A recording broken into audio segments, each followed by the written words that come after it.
به نام خدا، سلام و عرض ادب. خدش توپ عالی از آبی پوشای الهلال. فرصت داره میشل، حرکت کنه لودی، خود میشل با پای راست میزنه باز داخل محوطه سرژ میلینکوویچ سریش پاس رو به عقبش.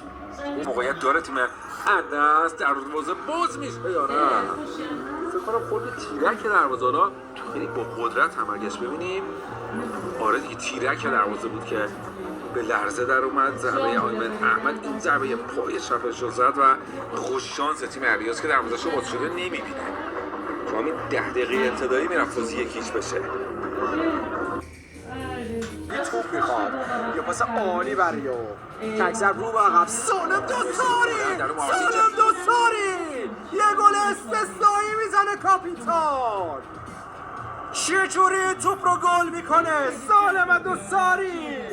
ببینیم با هم روبرت نویس یه پاس قدسی، رنان رو به عقب چجوری زدی سالم دوساری؟ در محوطه جریمه یک سوم دفاعی النصر فرصت برای شوت داری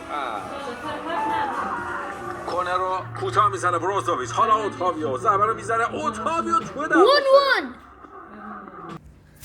کریستیانو رونالدو الهلال موقعیت داره تیم الهلال. مالکوم میزنه. حالا دروازه خالیه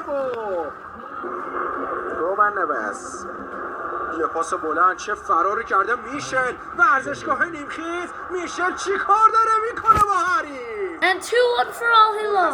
Der Anfangsphase ein Nasser macht das Spiel im Ball und der Ball rutscht durch zu Cristiano Ronaldo. Der lässt sich nicht zweimal bitten.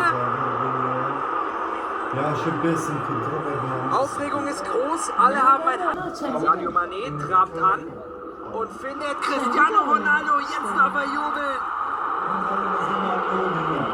32. Spielminute, 1-0 Al Nassr. And Al Nassr draws with Al Hilal 2-2. Bye bye.